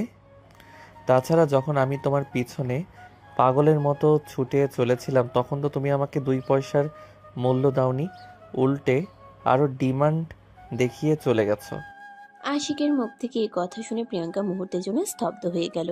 হ্যাঁ, এই কথা তো একদমই সত্যি যে প্রিয়াঙ্কার বাবা আশিককে তার ছোট বোনকে পড়ানোর জন্য যে মোটা একটা অ্যামাউন্ট দেবে, সেটা প্রিয়াঙ্কার পক্ষে আশিককে দেওয়া কোনোভাবেই সম্ভব নয়। কারণ প্রিয়াঙ্কার বাবা প্রিয়াঙ্কাকে মাস শেষে সামান্য কিছু টাকা দেয়, শুধু তার হাত খরচ এবং প্রয়োজনীয় খরচ মেটানোর জন্য। তার বাবা তার সৎ মায়ের জন্য তাকে কখনোই সেভাবে হাত খরচ তো দূরের কথা, প্রয়োজনীয় জিনিসগুলোও দিতে পারেন না। তাই প্রিয়াঙ্কা আর কোনো কথা না বলে চুপচাপ সেখান থেকে চলে গেল। সেদিন ভার্সিটি ছুটি হওয়ার পর প্রিয়াঙ্কা গেটের সামনে দাঁড়িয়ে আশিকের জন্য অপেক্ষা করতে থাকে। বেশ কিছুক্ষণ পর আশিক ভার্সিটি থেকে বের হতে চাইলেই প্রিয়াঙ্কা তার সামনে দাঁড়ায় আর বলতে থাকে, দেখো, আমি তোমাকে তখন মূল্য দিইনি ঠিক আছে, কিন্তু আমি সত্যিই তোমাকে মন থেকে অনেক বেশি ভালোবাসি। আর আমি নিশ্চিত তোমাকে দেখে আমার বোন ক্রাশ খেয়ে বসে আছে, তাই আমি চাই না বনে বনে শত্রুতা তৈরি করতে। তুমি প্লিজ ওই বাড়িতে যেও না। I am so sorry. আমাকে এসব কথা এখন বলে আর কোনো লাভ হবে না, কারণ আমি কথা দিয়ে কথা রাখি। তোমার বাবাকে আমি কথা দিয়েছি তোমার ছোট বোনকে আমি টিউশন পড়াবো। এখন তুমি চাইলেও আমি আমার এই কথা ফিরিয়ে নিতে পারবো না। তাই প্লিজ তুমি আমাকে ক্ষমা করে দিও। প্লিজ তুমি এমনটা করো না আমার সঙ্গে। ভালোবেসে ফেলেছি তোমায়, এখন যদি ছোট্ট একটা কারণে তোমাকে হারিয়ে ফেলি তাহলে নিজেকে ক্ষমা করতে পারবো না। যখন আমি এই ভার্সিটিতে ভর্তি হওয়ার পর তোমার পিছনে পাগলের মতো ছুটে চলেছিলাম তখন এই কথাটা তোমার বোঝা উচিত ছিল। প্রথম দেখাতেও ভালোবাসা হয়, কিন্তু তখন তুমি আমাকে কোনো পাত্তা দাওনি। তাই এখন আমার পিছনে পাগলের মতো ছুটাছুটি করে আর কোনো লাভ নেই। আমায় ক্ষমা করতে পারো। এই বলে প্রিয়াঙ্কাকে আর কোনো কথা বলার সুযোগ না দিয়ে আশিক সেখান থেকে চলে গেল। আর এদিকে এরপর থেকে আশিক প্রতিদিনই তিশাকে নিয়ম করে পড়াতে আসতো। আর তিশাকে পড়াতে আসলেই তিশা প্রতিদিনই প্রিয়াঙ্কাকে অর্ডার দিত আশিককে নাস্তা বানিয়ে দেওয়ার জন্য। প্রিয়াঙ্কাও কোনো উপায়ান্তর না পেয়ে নাস্তা বানিয়ে দিতে হতো। প্রিয়াঙ্কা সেখানে না বলার কোনো উপায় ছিল না, কারণ ওই বাড়িতে প্রিয়াঙ্কা ছিল সাধারণ একজন কাজের লোকের মতোই। যদিও সেটা তার বাবার বাড়ি ছিল, কিন্তু সেখানে তার কোনো অধিকার ছিল না। সব সময় সবাই তার উপর হুকুম তামিল করত। শুধুমাত্র প্রিয়াঙ্কার বাবা ছাড়া প্রিয়াঙ্কার বাবা ছিলেন ওই বাড়িতে ওই একজন মানুষ, যে কিনা প্রিয়াঙ্কাকে মন থেকে একটু হলেও ভালোবাসতো। আরও প্রিয়াঙ্কা সেই ভালোবাসাটাকে আঁকড়ে ধরে বেঁচে থাকতে চায়, কিন্তু স্ত্রীর সামনে কখনোই সেটা প্রকাশ করতে পারতেন না প্রিয়াঙ্কার বাবা। কারণ প্রিয়াঙ্কার জন্মের কয়েক বছর পরেই তার মা একটা বিশাল বড় রোগে আক্রান্ত হয়ে মারা যান। আর তারপরেই ছোট্ট প্রিয়াঙ্কার দেখাশোনা করার জন্য তার বাবা দ্বিতীয় বিয়ে করেন। কিন্তু সেই বিয়ে প্রিয়াঙ্কার জীবনে কাল হয়ে দাঁড়াবে এটা তিনি কখনো কল্পনাও করতে পারেননি। চেয়েছিলেন মেয়ের ভালো, কিন্তু হয়ে গেল খারাপ। সৎ মা সংসারে আসার পর থেকেই প্রিয়াঙ্কার প্রতি অবহেলা অনাচার ক্রমশ বাড়তেই থাকে। প্রিয়াঙ্কার জ্ঞান বুদ্ধি হওয়ার পর থেকে কখনো এমনটা হয়নি ভালো একটা জামা কাপড় সে পরতে পেরেছে কিংবা ভালো একটা খাবার সে খেতে পেরেছে। কিন্তু তারপরেও নিয়তির প্রতি তার কোনো অভিযোগ নেই, কারণ সে এটাকে নিজের ভাগ্য বলে মেনে নিয়েছে। এই তো সেদিন প্রিয়াঙ্কার শরীরটা একটু খারাপ লাগছিল। ভার্সিটি থেকে এসে এসে নিজের রুমে গিয়ে দুপুরের খাবার না খেয়ে ঘুমিয়ে পড়েছিল। এদিকে টিউশন পড়ানোর জন্য আশিক তাদের বাসায় আসে। তিশা আশিককে দেখা মাত্রই প্রিয়াঙ্কাকে চেঁচিয়ে বলতে থাকে আশিককে নাস্তা বানিয়ে দেওয়ার জন্য। কিন্তু প্রিয়াঙ্কা ঘুমিয়ে বিবর্তন ছিল, তাই তিশার গলার আওয়াজ তার কান পর্যন্ত পৌঁছায়নি। অপরদিকে পড়াতে আসার 20 মিনিট পার হয়ে যাওয়ার পরেও টিচারের নাস্তা না পেয়ে রেগে যায় তিশা। আর বই রেখে টেবিল থেকে উঠে আসে তিশা প্রিয়াঙ্কার রুমে গিয়ে দেখে প্রিয়াঙ্কা ঘুমাচ্ছে। এটা দেখে সে আর নিজের রাগ কন্ট্রোল করতে না পেরে ঘুমন্ত প্রিয়াঙ্কার উপর টেবিলে থাকা ফুলদানিটা ছুঁড়ে মারে। তখনই প্রিয়াঙ্কার কপাল ফেটে গিয়ে রক্ত পড়তে থাকে। প্রিয়াঙ্কা ঘুমন্ত অবস্থাতেই চিৎকার দিয়ে ওঠে। মা গো, বাবা গো, মরে গেলাম গো। প্রিয়াঙ্কার এমন চিৎকারের আওয়াজ শুনে ঘুম থেকে বের হয়ে আসেন প্রিয়াঙ্কার সৎ মা। তিনি ওই রুমে এসেই তিশাকে বলতে থাকেন, কি ব্যাপার দিশা, কি হয়েছে এখানে? এই হারামজাদিটা এভাবে চিৎকার করছে কেন? দেখো না আম্মু, আমি সেই কখনই বলছি আমার স্যারকে নাস্তা বানিয়ে দেওয়ার জন্য, আর এই হারামজাদি এটা এখনও এখানে পড়ে পড়ে ঘুমাচ্ছে। খুব ভালো করেছো তুমি এটা। ওর কত বড় সাহস! ওর কাছে আমার মেয়ে নাস্তা চেয়েছে আর সে এটা না করে পড়ে পড়ে ঘুমাচ্ছে। এই হারামজাদি, এখনো তুই এখানে চিৎকার করছিস? যা চুপচাপ আমার মেয়ে টিচারের জন্য নাস্তা বানিয়ে নিয়ে আয়। এই বলে প্রিয়াঙ্কার কপাল থেকে রক্ত ছড়িয়ে পড়া সত্ত্বেও প্রিয়াঙ্কার সৎ মা তার চুলের মধ্যে টেনে তোলার চেষ্টা করে। আর তখনই প্রিয়াঙ্কা বলতে থাকে, আর এগুলো কি করছো? দেখছো তো আমার কপাল ফেটে গেছে, কপাল থেকেও রক্ত ঝরছে। তারপরেও তোমরা আমার সঙ্গে এরকম আচরণ করতে পারছো? তোমাদের বিবেকে একটুও বাচ্ছে না? তুই মরে যাস না কেন? মরতে পারিস না তুই? মরে গেলে তো একটা আপদ ঘাট থেকে বিদায় হয়। তোকে বসিয়ে বসিয়ে খাওয়াবো, এটা তুই ভাবিস কি করে? এক্ষুনি যা আমার মেয়ে টিচারের জন্য নাস্তা বানিয়ে নিয়ে আয়। হ্যাঁ, এটাই তো বাকি। আমি মরে গেলেই তোমরা বাঁচো আর আমিও বেঁচে যাই। আল্লাহর কাছে শুধু একটাই কথা বলার, আল্লাহ তুমি আমাকে উঠিয়ে নাও। আমি এসব কিছু সহ্য করতে পারছি না। আমাকে আমার মায়ের কাছে পাঠিয়ে দাও, সেখানে গিয়ে অন্তত একটু শান্তি পাবো। এই বলে প্রিয়াঙ্কা কান্না করতে থাকে। আর তখনই আশিক সেখানে ছুটে চলে আসে। প্রিয়াঙ্কার এমন অবস্থা দেখে আশিক আর কোনোভাবেই নিজেকে সামলে রাখতে পারছিল না। তার পকেট থেকে রুমাল বের করে প্রিয়াঙ্কার কপালটা বেঁধে দিল। আর তারপর প্রিয়াঙ্কার মাকে বলতে লাগলো, আন্টি, ওকে তো এখনই হসপিটালে নিয়ে যেতে হবে। প্লিজ আপনি কিছু একটা ব্যবস্থা করুন। ওর তো কপাল থেকে অনেক রক্ত বের হয়েছে, মাথা ফেটে গিয়েছে। এক্ষুনি ডাক্তার না দেখালে খারাপ কিছু হয়ে যাবে। আরে বাবা, তুমি ওসব নিয়ে চিন্তা করো না, ঠিক হয়ে যাবে, কোনো ব্যাপার না। তুমি যাও আমার মেয়েকে পড়াও, আমি তোমার জন্য নাস্তার ব্যবস্থা করছি। ওকে নিয়ে তোমার এত চিন্তা করতে হবে না। আরে আন্টি, আপনি এটা কেমন কথা বলছেন? এদিকে মেয়েটা মরে যাওয়ার মতো অবস্থা, আগে ওকে ডাক্তারের কাছে নিয়ে যেতে হবে। আমি তো আর চা খাওয়ার জন্য মরে যাচ্ছি না। আপনি প্লিজ কিছু একটা ব্যবস্থা করুন। ওর কপাল থেকে তো অনেক রক্ত বের হচ্ছে। আরে বাবা শোনো, আমাদের টাকা পয়সা অতটাও বেশি হয়নি যে ওর জন্য আমরা টাকা পয়সা নষ্ট করব। তুমি যাও আমার মেয়েকে পড়াও। ও ভাব দেখাচ্ছে, দেখবে এমনি এমনি সব ঠিক হয়ে যাবে। এই বলে প্রিয়াঙ্কার মা সেখান থেকে চলে গেল। এদিকে আশিক খুব ভালোভাবেই বুঝতে পারলো এখানে প্রিয়াঙ্কার খারাপ কিছু হয়ে গেলেও তারা প্রিয়াঙ্কাকে ডক্টরের কাছে নিয়ে যাবে না। তাই সে নিজেই ঠিক করলো প্রিয়াঙ্কাকে ডাক্তারের কাছে নিয়ে যাবে। প্রিয়াঙ্কাকে সে পাজাকুলে তুলে নিল। আর এটা দেখে তিশা রেগে আগুন হয়ে বলতে লাগলো, আরে স্যার, এটা আপনি কি করছেন? আপনি এই ছোট লোকের মেয়েটাকে কুলে নিয়েছেন কেন? এক্ষুনি রেখে দিন এখানে, তা না হলে কিন্তু ভালো হবে না, বলে দিলাম। দেখো তৃষা, তুমি আমার ছাত্রী, তুমি আমার ছাত্রীর জায়গাতেই থাকো। আমাকে আমার দায়িত্ব পালন করতে দাও। মেয়েটার অবস্থা কতটা খারাপ সেটা দেখতে পেয়েছো। এক্ষুনি যদি ডাক্তারের কাছে নিয়ে না যাই তাহলে কি হতে পারে সেটা তুমি বুঝতে পারছো। তারপরও কেন আমার কাজে আমাকে বাধা দিচ্ছ? এই বলে আশিক আর কোনো উত্তরের অপেক্ষা না করে প্রিয়াঙ্কাকে নিয়ে বাড়ি থেকে বের হয়ে গেল। তারপর তাদের বাসার পাশেই একটা হসপিটালে নিয়ে আসলো। প্রিয়াঙ্কার বাবার নাম্বার আশিকের কাছে ছিল। প্রিয়াঙ্কাকে হসপিটালে ভর্তি করিয়ে প্রিয়াঙ্কার বাবার নাম্বারে ফোন দিল। 2বার ফোন হতে না হতেই প্রিয়াঙ্কার বাবা ফোনটা রিসিভ করলো আর অপর প্রান্ত থেকে বলতে লাগলো, হ্যালো, কি হয়েছে? এই অসময়ে আমাকে ফোন দিয়েছো কেন? আঙ্কেল, একটা সমস্যা হয়ে গেছে। আপনি এক্ষুনি প্লিজ আপনাদের বাসার সামনের হসপিটালে চলে আসুন। তারপর আমি আপনাকে সব কিছু খুলে বলছি। কিন্তু আমি তো এই মুহূর্তে একটা জরুরি মিটিং এ আছি। আমার বাসায় কোনো সমস্যা হলে তো আমাকে বাসা থেকে ফোন দেওয়া হতো। কি হয়েছে আমাকে খুলে বলো। আঙ্কেল, সমস্যাটা খুব বড়, তাই আপনাকে এখানে আসতে হবে। আপনি প্লিজ তাড়াতাড়ি সব কিছু ফেলে রেখে চলে আসুন, তা না হলে বড় একটা অ্যাক্সিডেন্ট হয়ে যেতে পারে। এই বলে সে ফোনটা কেটে দিল। আর এদিকে তক্ষুনি প্রিয়াঙ্কার বাবা অফিসের সব কাজকর্ম ফেলে রেখে হসপিটালে চলে আসলো। আর তারপর আশিক তাকে সবকিছু খুলে বলল।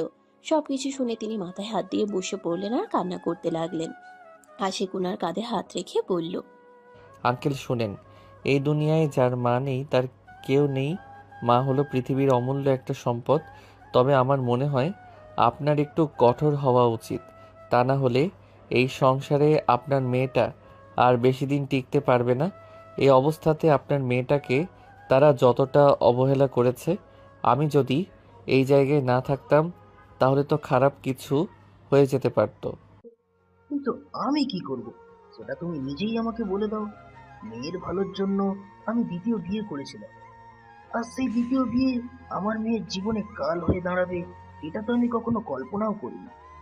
হ্যাঁ আঙ্কেল, সেটা তো আমি বুঝতে পারছি, কিন্তু আমিও আপনাকে এ ব্যাপারটা এখন জানাতাম না। কিন্তু আপনি তো জানেন আমার হাতের অবস্থা। এখানে হসপিটালের বিল মেটানোর মতো পয়সা আমার হাতে নেই, তাই পেটে ক্ষুধা রেখে মুখে লাজ রাখলে তো চলবে না। সেজন্যই আপনাকে ফোন করা। হ্যাঁ, আমি সেটা বুঝতে পেরেছি। কোনো সমস্যা নেই, তুমি এক কাজ করো, বাসায় চলে যাও।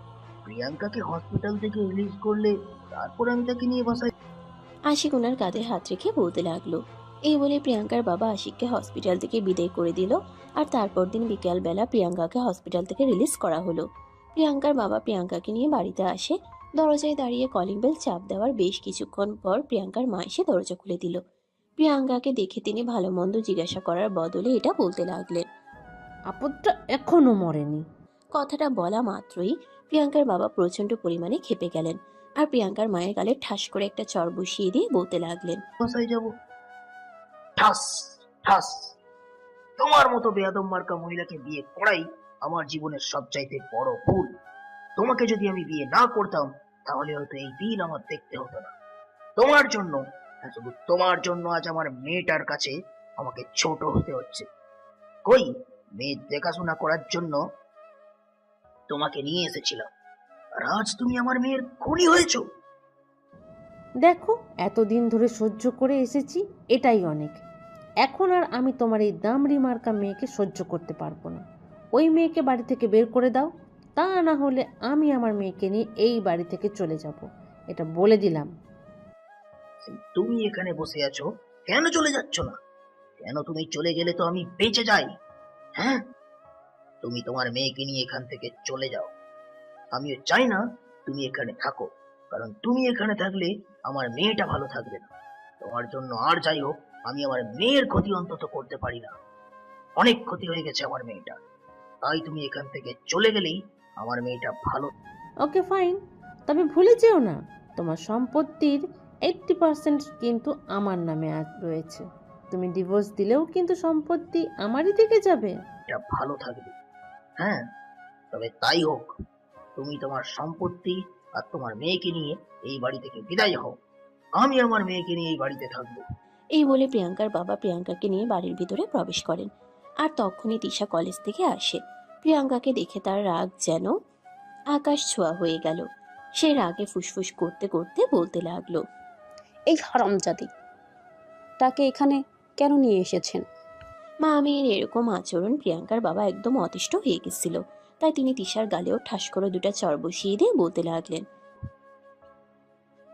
তোমরা মা মেয়ে আজ এবং এক্ষুনি আমার বাড়ি থেকে বের হয়ে চলে যাও। আমি তোমাদের দুজনের চেহারাও দেখতে চাই না।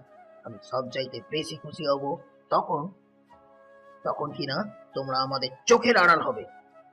আব্বু, তুমি এই ডাইনিটার জন্য আমার গায়ে হাত তুলেছ? এটা তো আমি ভাবতেই পারছি না। এই ফকিন্নির ছোট লোকের বাচ্চার জন্য তুমি আমার গায়ে হাত তুলেছ? তোমার গায়ে হাত তুলেছি, বেশ করেছি।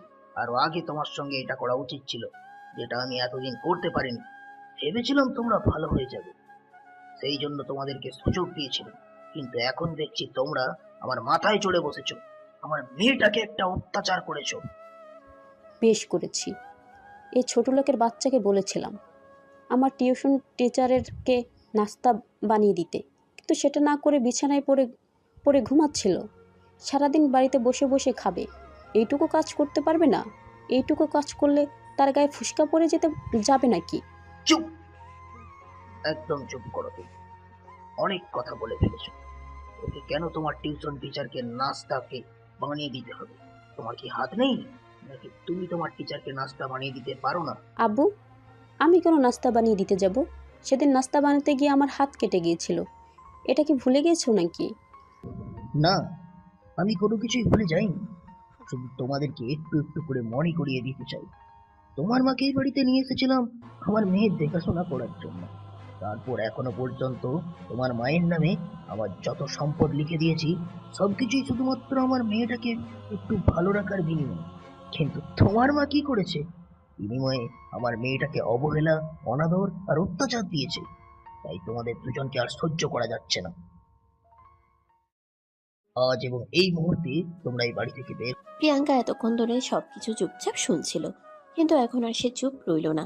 সে তার বাবাকে বলতে লাগলো, দেখো বাবা, এইভাবে হয় না। এই বাড়ি থেকে যদি কাউকে চলে যেতে হয় তাহলে আমি চলে যাব, কারণ শেষ বয়সে তোমার একজন সঙ্গের প্রয়োজন। আমি না হয় জীবনটা কোনোভাবে কাটিয়ে দিতে পারবো, কারণ আমার জীবনটা সবেমাত্র শুরু, কিন্তু তোমার বয়স হয়ে গেছে, তুমি একা থাকতে পারবে না। প্রিয়াঙ্কা, তুমি কোনো কথা বলো না। এতদিন সবকিছু সহ্য করেছি শুধু তোমার মুখের দিকে তাকিয়ে। এখন আর এদেরকে আমি কোনোভাবেই ক্ষমা করব না। ওরা যেটার উপযোগ্য, আমি ওদের সঙ্গে ঠিক সেটাই করব। তুমি শুধু তাকিয়ে তাকিয়ে দেখো। আমার কসম বাবা, তুমি সেরকম কিছুই করবে না। তুমি একজন বিবাহিত পুরুষ হওয়া সত্ত্বেও তোমাকে একজন অবিবাহিত মেয়ে বিয়ে করেছে সংসার করার আশায়, আর এতদিন ধরে সংসারটা আগলে রেখেছে। তাকে কখনোই আমি সংসারহীনা করতে পারি না। তখনই পাশ থেকে প্রিয়াঙ্কার মা প্রিয়াঙ্কাকে উদ্দেশ্য করে বলতে লাগলো, এই তো এতদিনে সুবুদ্ধি উদয় হয়েছে। এই বুদ্ধিটা যদি তোর মাথায় আরো আগে আসতো, তুই আরো আগে এই বাড়ি থেকে চলে যেতে পারতি। তাহলে নিশ্চয়ই এত অত্যাচার সহ্য করতে হতো না।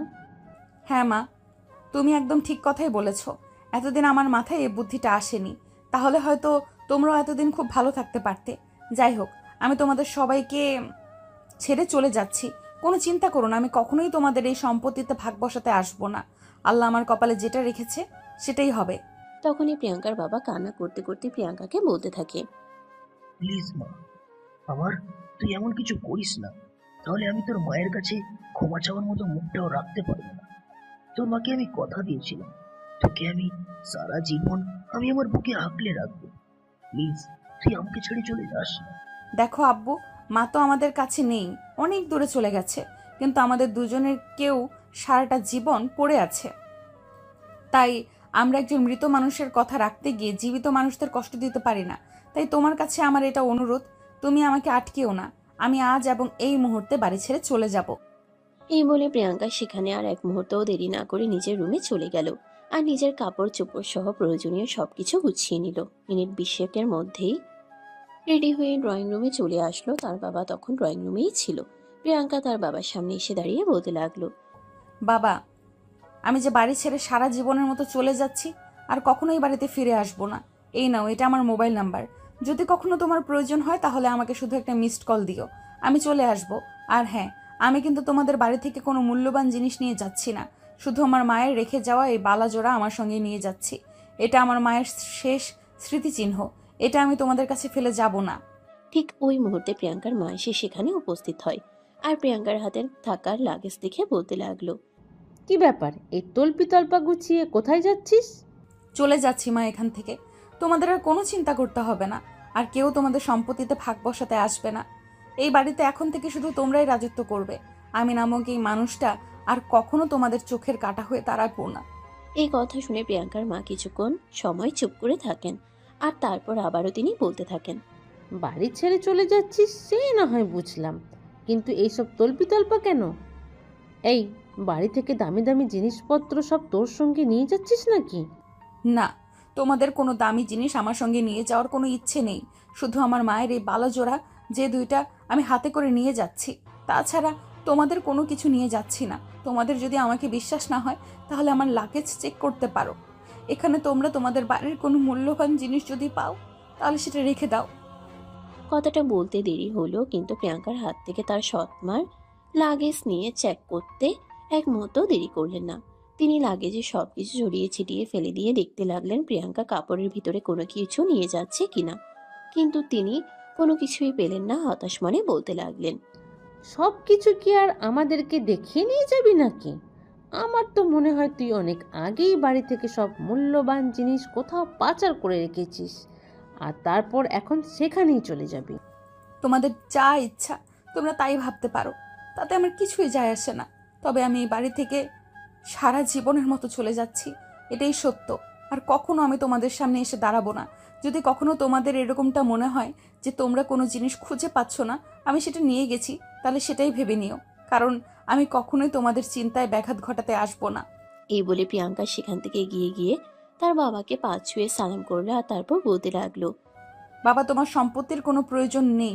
তুমি শুধু আমার জন্য দোয়া করো যেন আমি ভালো থাকতে পারি, তাহলেই হবে। তোমার দোয়া আমার মাথার উপর থাকলে তাহলে কোনো বিপদ আমাকে কখনো স্পর্শ করতে পারবে না। আমার দোয়া সবসময় তোমার জন্য থাকবে। তবে আমি হয়তো পৃথিবীর সবচাইতে নিকৃষ্টতম বাবা, যে কিনা সন্তানের দায়িত্ব পালন করতে পারলাম না। তোমার মাকে আমি কথা দিয়েছিলাম তোমাকে দেখে রাখবো, তোমাকে শেষ মুহূর্ত পর্যন্ত আমার বুকে আঁকড়ে রাখবো, কিন্তু সেটা আর সম্ভব হলো না। তুমি ব্যর্থ পিতা। বাবা প্লিজ এইভাবে বলো না। আল্লাহ যা করেন মঙ্গলের জন্যই করেন। আল্লাহ নিশ্চয়ই আমার জন্য ভালো কিছু রেখেছেন। তুমি শুধু আমার জন্য দোয়া করবে, তাহলেই হবে। এরপর আমার আর কিছুই চাই না। এই বলে প্রিয়াঙ্কা বাড়ি থেকে বের হয়ে চলে গেল। তার ঠিক আধা ঘন্টা পরেই আশিক আসলো তিশাকে টিউশন পড়ানোর জন্য। আশিক সেদিন বাড়িতে এসেই সোজা প্রিয়াঙ্কার বাবার রুমে চলে গেল। প্রিয়াঙ্কার বাবা তখন নিজের রুমে বসে বসে কান্না করছিলেন। আশিক রুমের দরজার সামনে দাঁড়িয়ে প্রিয়াঙ্কার বাবাকে বলতে লাগলো, আসসালামু আলাইকুম আঙ্কেল, আমি কি রুমের ভিতরে আসতে পারি? তুমি ব্যর্থ পিতা। আঙ্কেল, প্রিয়াঙ্কাকে কি আজ বাড়িতে নিয়ে এসেছেন? ওর কি অবস্থা এখন? প্রিয়াঙ্কার বাবা তখন আর নিজেকে সামলে রাখতে পারলেন না। তিনি একদমই কান্না করে দিলেন আর তারপর আশিকের কাঁধে হাত রেখে বলতে লাগলেন, হ্যাঁ, আসো, এখানে বসো। বাবা, এসব কথা বলে আমাকে আর লজ্জা দিও না।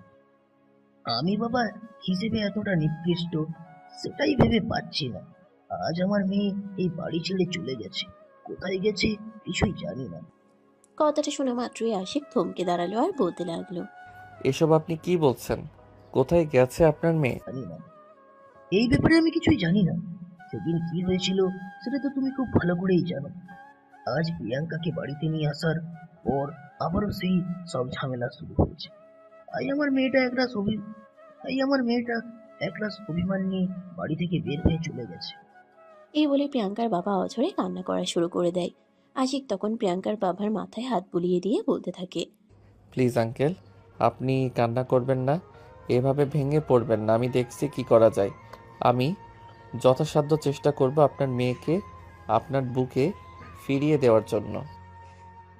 সেটা বলে কোনো লাভ হবে না বাবা, কারণ আমার মেয়ে কোনোদিনই বাড়িতে ফিরে আসবে না, সেটা আমি খুব ভালো করেই জানি। আমার মেয়েটাতেই ছোটবেলা থেকেই অনেক কষ্ট করে বড় হয়েছে, কখনো এমন অভিমান করেনি।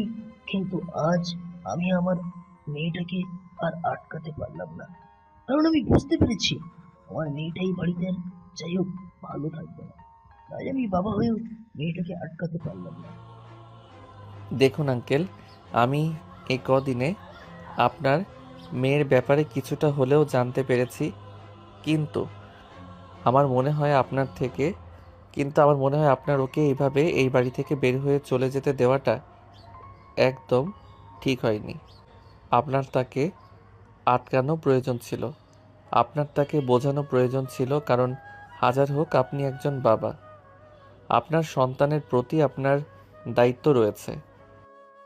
কিন্তু আমি কি করব বলো, বিয়ে করেছিলাম মেয়েকে ভালো রাখার জন্য, কিন্তু সেই ভালোটাই যখন রাখতে পারলাম না তখন আমার আর কি করার ছিল। আমি তো হাজার চেষ্টা করেও ব্যর্থ হয়ে গেলাম। আমি আমার মতো স্ত্রীর কাছে কি জবাব দেব? আমি আমার মৃত স্ত্রীর কাছে কি জবাব দেব সেটাই তো ভেবে পাই না। যাকে আমি কথা দিয়েছিলাম তার সন্তানকে আমি দেখে রাখবো, ভালো রাখবো, কিন্তু সেটাই করতে পারলাম না। এই বলে আরো জোরে জোরে কান্না করতে থাকে প্রিয়াঙ্কার বাবা। আর তখনই তিশা সেখানে এসে উপস্থিত হয়। আশিককে দেখা মাত্রই তৃষা একটু মুচকি হেসে আশিকের দিকে এগিয়ে এসে বলতে থাকে, আরে স্যার, আপনি চলে এসেছেন। আসুন, আপনি আমার রুমে আসুন। এখানে কি করছেন? এই বলে তিশা এগিয়ে গিয়ে আশিকের হাত ধরতে চাইছিল। তখনই আশিক তিশার হাত ধরে নিজের হাতটা এক ঝটকায় ছাড়িয়ে নিয়ে বলতে লাগলো, তোমরা মানুষ নাকি অন্য কিছু সেটা ভাবতেই আমার অবাক লাগে। তুমি একটা মেয়ে হয়ে আরেকটা মেয়ের সঙ্গে এরকম আচরণ কি করে করতে পারো? হাজার হোক তোমার শরীরে যে রক্ত বইছে তার শরীরেও একই রক্ত। স্যার প্লিজ, আপনি আমার টিচার আছেন, টিচারের জায়গায় থাকুন। আমাদের ফ্যামিলিগত ব্যাপারে নাক গলাতে আসবেন না, এটা আপনার কাছে থেকে আমি আশা করছি না। দেখো, যার কাছে মনুষ্যত্ব বোধ নেই তাকে আমি আর যাই হোক আমার স্টুডেন্ট বানাতে পারি না। আমার ভাবতে অবাক লাগে আমি তোমার টিচার। কথাগুলো তোমাকে বলতে চাইনি তিশা, কিন্তু তারপর আমি বলতে বাধ্য হলাম। তুমি তোমার বোনকে কিভাবে বাড়ি থেকে বের করে দিতে পারলে? স্যার, আপনি মনে হয় ভুলে যাচ্ছেন, সে আমার আপন বোন নয়, সৎ বোন। সে কখনোই আমার ভালো চায় না, আমার ভালো চাইতে পারেই না। তাছাড়া ও যেটা যোগ্য, ওর সঙ্গে সেটাই হয়েছে। এখানে আমাদের কোনো দোষ নেই। আপনি কেন অযথাই আমাদেরকে দোষারোপ করছেন? হ্যাঁ, সত্যি তোমাদের কোনো দোষ নেই। সমস্ত দোষ হলো এই লোকটার, যে তোমাদের পিতা তোমাদের দুই বোনকে জন্ম দিয়েছেন, তোমার মাকে স্ত্রীর অধিকার দিয়েছেন। উনি যদি এই ভুলগুলো না করতেন তাহলে হয়তো উনাকে এই বয়সে এসে এই পরিস্থিতিগুলোর মুখোমুখি হতে হতো না। তাই আমি সমস্ত দোষ ওনাকেই দিচ্ছি, তোমাদেরকে কিছু বলছি না। তবে আজকের পর থেকে আমি কখনোই তোমাকে টিউশন পড়াতে আসবো না। আপনার কি মাথা খারাপ হয়ে গেছে স্যার? আপনি ভুলে গেছেন আমার বাবা আপনাকে প্রতি মাসে কত টাকা পেমেন্ট করে আমাকে টিউশন পড়ানোর জন্য। আই এম সো সরি, কিন্তু আমি তোমাকে আর টিউশন পড়াতে আসবো না। আজকে তোমাদের বাড়িতে আমার শেষ দিন। আঙ্কেল, আমি আসছি। এই বলে আশিক তৃষা তার বাবাকে কোনো কথা বলার সুযোগ না দিয়ে বাড়ি থেকে বের হয়ে চলে আসলো। এদিকে প্রিয়াঙ্কা বাসা থেকে বের হওয়ার পর তার খুব কাছের এক বান্ধবীকে ফোন করে আর সবকিছু খুলে বলে। সবকিছু শুনে তার বান্ধবী তাকে তাদের বাসায় চলে যেতে বলে। কিন্তু সেখানে যাওয়ার পর শুরু হয় আরো নতুন ঝামেলা। আসলে বর্তমান সময়ে যুবতী মেয়েরা কোনো জায়গায় নিরাপদ নয়। বান্ধবীর বড় ভাই প্রিয়াঙ্কাকে আগে থেকেই কুনজরে দেখতো, অনেকবার খুব প্রস্তাবও দিয়েছিল। তবে প্রিয়াঙ্কা তখন রাজি হয়নি। তবে সে এখন মনে মনে ভেবেছিল হয়তো সে মানুষটা একটু ভালো হয়ে গেছে, তাই তো এখানে আসা। কিন্তু ঝামেলা তো হলো সেদিন রাতের বেলা।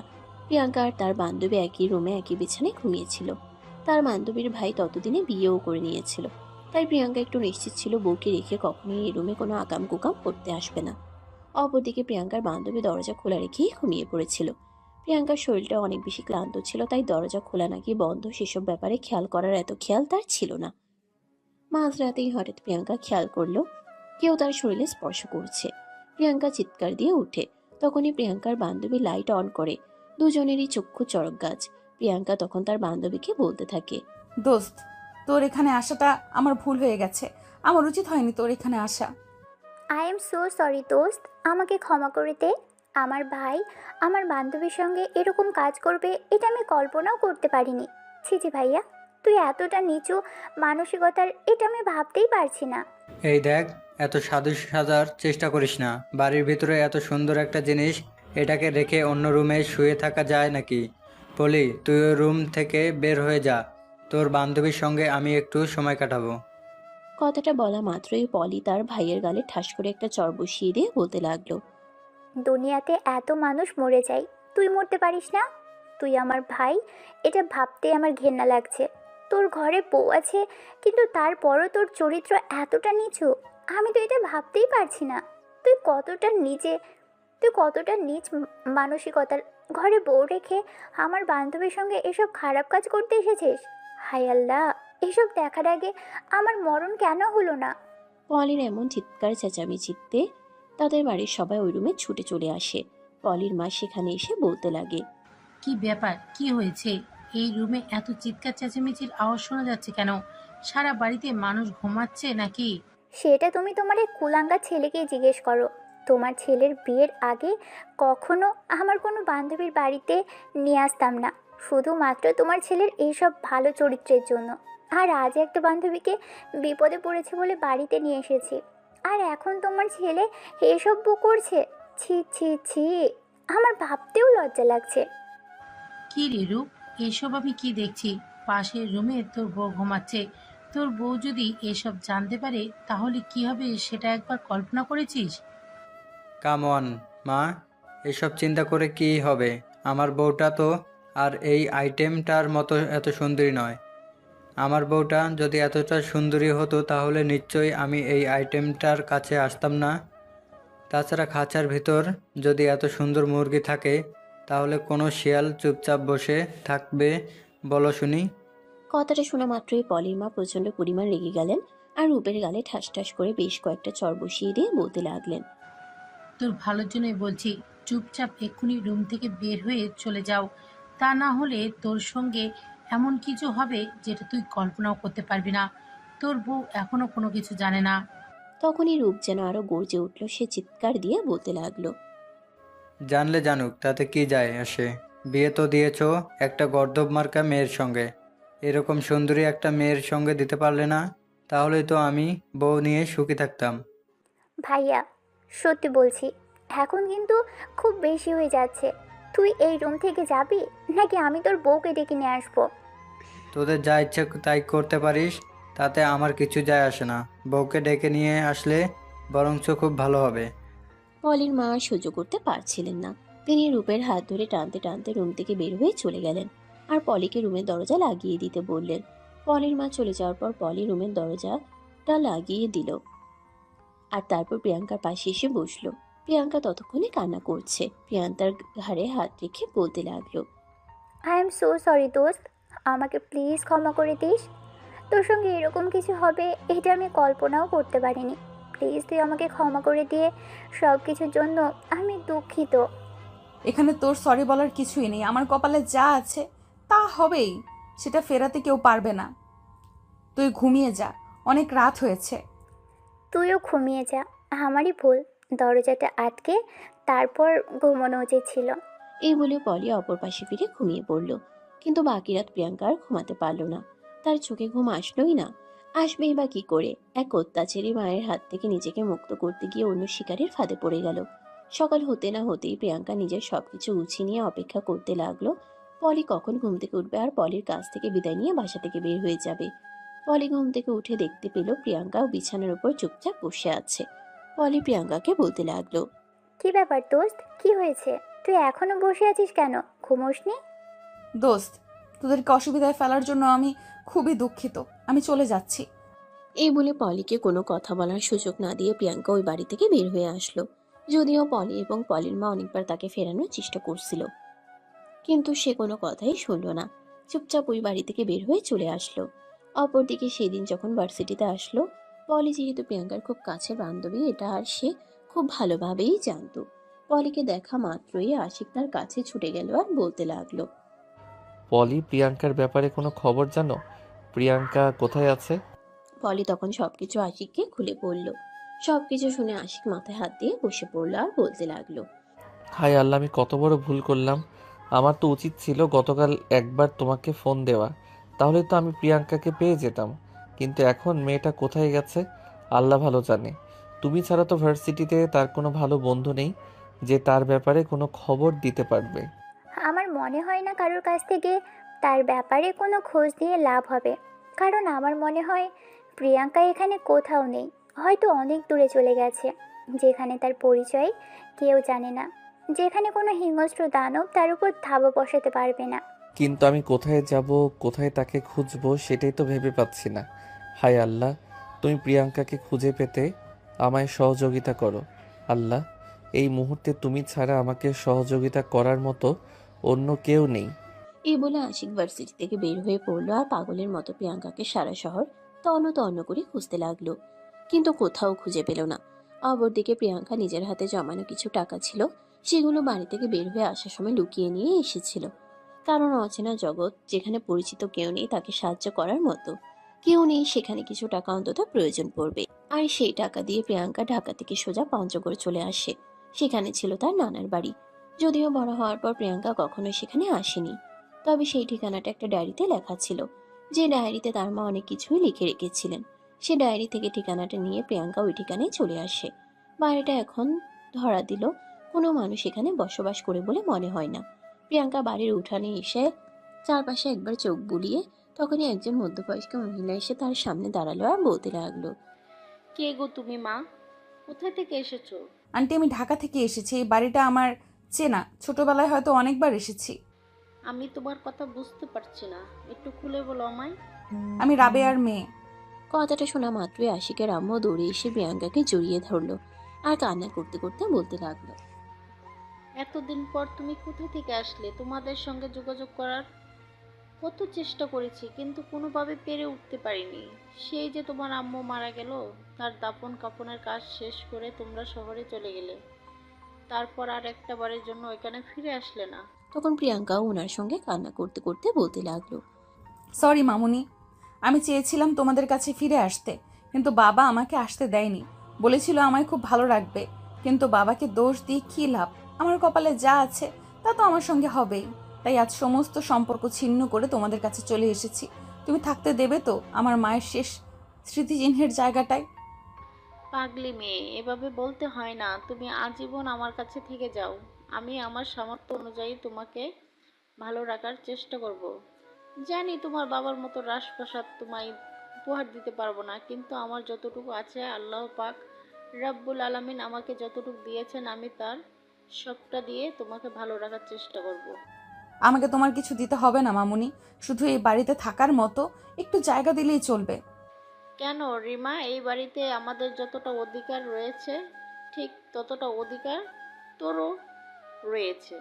তাই ভিতরে আয়, আগে বিশ্রাম কর, তারপর কথা বলা যাবে। তোর মামা মাঠে গেছে, কিছুক্ষণের মধ্যেই ফিরে আসবে। এই বলে প্রিয়াঙ্কার মামুনি প্রিয়াঙ্কাকে নিয়ে বাড়ির ভেতরে চলে গেল। বাড়িটা আর এখন আর আগের মতো জলুস নেই, যতটা প্রিয়াঙ্কার নানা ভাই বেঁচে থাকতে ছিল। একদম জরাজীর্ণ প্রাণহীন হয়ে আছে বাড়িতে এখন। মানুষজন তাকে বলেই তো মনে হয় না। আশিকের আম্মু প্রিয়াঙ্কাকে বাড়ির ভিতর নিয়ে এসে হাত মুখ ধুতে বলেন, আর তারপর প্রিয়াঙ্কার জন্য মুড়ি বাতাসে নিয়ে আসেন। সারাদিন কোনো কিছুই খায়নি প্রিয়াঙ্কা, এগুলো কোনো রকম খেয়ে 4-5 গ্লাস পানি খেয়ে নিল। এটা দেখে আশিকের আম্মু বুঝতে পারলো প্রিয়াঙ্কার পেটে প্রচন্ড ক্ষুধা রয়েছে। আশিকের আম্মু তখন প্রিয়াঙ্কাকে বলতে লাগলো, গরিবের বাড়িতে এসেছিস মা, জানি তোকে সমাদর করতে পারবো না, তবে লবণ ভাত যতটুকু মিলে খেয়ে নিস। আরে মামুনি, বললাম তো তুমি আমাকে নিয়ে কোনো চিন্তা করো না, আমি সব রকম পরিস্থিতিতে মানিয়ে নিতে জানি। তাছাড়া তোমার কি মনে হয় বাবা রাজপ্রাসাদে ছিলাম বলে রাজকন্যার মতো বড় হয়েছি? এরকমটা কখনোই হয়নি। আমি আর 5টা সাধারণ গরিব ঘরের মেয়ের মতোই বড় হয়েছি। তাই চিন্তার কোনো কারণ নেই। তোমাদের যা আছে তার সঙ্গে আমি মানিয়ে নিতে পারবো। ওই যে বললাম না, শুধু আমার একটু আশ্রয় প্রয়োজন। এরপর আশিকের আম্মু প্রিয়াঙ্কাকে বিশ্রাম নিতে বলে রান্নাঘরে চলে গেলেন। তাড়াহুড়ো করে শাক ভাত রান্না করলেন। আর এদিকে তখনই আশিকের আব্বু বাড়িতে চলে আসে। প্রিয়াঙ্কাকে দেখে তিনি প্রথমে চিনতে পারেননি। প্রিয়াঙ্কাকে দেখে তিনি ভ্রুকুচকে নিয়ে জিজ্ঞাসা করেন, এই মেয়ে কে তুমি? আমাদের বাড়িতে কি করছো? দেখে তো মনে হচ্ছে শহরের কেউ। তখনই আশিকের আম্মু এসে বলতে থাকেন, আরে, তুমি আমাদের প্রিয়াঙ্কাকে চিনতে পারছো না? রাবেয়ার মেয়ে এতদিন পর আমাদের বাড়িতে এসেছে। কথাটা শুনিয়ে আশিকের বাবার 2 চোখ দিয়ে জল পড়তে লাগলো। তিনি আপন ভাগ্নিকে বুকে জড়িয়ে নিয়ে বলতে লাগলেন, বোন মারা যাওয়ার পর ভাগ্নি তো পর হয়ে গিয়েছিল, এতদিন একটা বারের জন্য আমার কাছে আসেনি। বোনের জন্য মনটা হাহাকার করে, কিন্তু বোন তো আর ফিরে পাবো না। ভেবেছিলাম ভাগ্নি আর বোন জামাই আমার সঙ্গে ভালো সম্পর্ক রাখবে, কিন্তু বোন জামাই তো শহরের বড়লোক বাবার ছেলে, সে কেন গরিব শ্বশুরবাড়িতে আসবে? মন খারাপ করো না মামা, আমি ওই শহরের অট্টালিকা ছেড়ে একেবারে এর জন্য তোমাদের কাছে চলে এসেছি। তোমরা আমাকে তোমাদের কাছে রাখবে তো? কেন রাখবো না মা, অবশ্যই রাখবো। আমার বোনের রেখে যাওয়া শেষ স্মৃতিচিহ্ন তুই, তোকে আমার বুকে আগলে রাখা আমার কর্তব্য। তুই যতদিন ইচ্ছা ততদিন সেখানে থাক, পারলে মৃত্যুর আগ পর্যন্ত, তবুও তোকে কখনো এই বাড়িতে কে চলে যেতে বলবো না। এরপর সেখানেই থাকতে থাকে প্রিয়াঙ্কা। এদিকে সারা শহর তন্ন তন্ন করে খুঁজেও কোথাও প্রিয়াঙ্কার চিহ্নটুকু খুঁজে পেল না আশিক। প্রায় 3 মাস হয়ে গেল সেমিস্টার ফাইনাল পরীক্ষা শেষ হয়েছে। বেশ কিছুদিন ভার্সিটি বন্ধ, তাই আশিক গ্রামের বাড়িতে চলে যাওয়ার জন্য প্রস্তুতি নেয়। সেদিন হঠাৎ করে পলি আশিককে বলে, কি ব্যাপার আশিক, প্রিয়াঙ্কার কোনো খোঁজ পেয়েছো? প্রিয়াঙ্কার খোঁজ পেলে সেটা অবশ্যই তোমাকে জানাতাম। জানি না মেয়েটা কোথায় চলে গেছে, আল্লাহ তাকে ভালো রাখুক। হ্যাঁ, আল্লাহর কাছে তো এখন শুধু এটাই বলার, এটা ছাড়া তো অন্য কোনো উপায় নেই। যেখানে আছে সে ভালো থাকুক, এটাই আল্লাহর কাছে চাওয়া। আল্লাহ তাকে খুব ভালো রাখুক। পরের দিন আশিক গ্রামের বাড়ির উদ্দেশ্যে রওনা দেয়।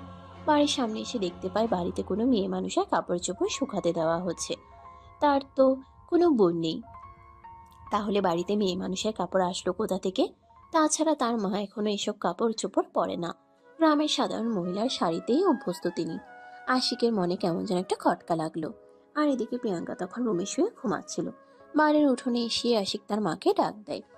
আম্মু, ওই আম্মু, কই তুমি? রান্নাঘর থেকে ছুটে আসেন রাহেলা বেগম। এতদিন পর হঠাৎ ছেলেকে দেখতে পেয়ে আবেগে আপ্লুত হয়ে দৌড়ে গিয়ে ছেলেকে জড়িয়ে ধরেন আর বলতে থাকেন, সেই শহরে গিয়ে তো মাকে ভুলেই গিয়েছিস, এতদিন পর আসার সময় হলো। কি করব আম্মু বলো, ভার্সিটিতে কেউ ছুটি দেয় না। তাছাড়া আমি টিউশন পড়াই, সেটাও তোমরা খুব ভালো করেই জানো। তাইলে তো আর ছুটে চলে আসতে পারি না তোমাদের কাছে। তবে হ্যাঁ, এখন অনেক দিনের ছুটি আছে, তোমাদের সঙ্গে অনেক দিন থাকবো। ঠিক আছে, ঘরে যা, ঘরে গিয়ে বিশ্রাম কর, আমি তোর জন্য খাবার ব্যবস্থা করছি। তখনই আশিক কৌতূহল মনে তার মাকে বলতে লাগলো, আম্মু, আমাদের বাড়িতে এই মেয়ে মানুষের কাপড় চোপড় আসলো কোথা থেকে? তোকে বলেছিলাম না, তোর একটা ফুফু আছে, তুই যখন ছোট ছিলি তখন সে মারা গেছে। তার মেয়ে আমাদের এখানে এসেছে। তার বাবার বাড়িতে কিছু একটা ঝামেলা হয়েছে মনে হয়, যদিও আমি জিজ্ঞাসা করিনি। সে বলেছে এখন আমাদের সাথেই থাকবে। আমি আর তোর বাবা ঠিক করেছি সে আমাদের বাড়িতেই থাকবে সারা জীবনের জন্য। আরে, তোমার কি মাথা খারাপ হয়ে গেছে নাকি? কাপড় চোপড় দেখে তো মনে হচ্ছে যুবতী মেয়ে, তাকে কেন আমাদের বাড়িতে রাখবে?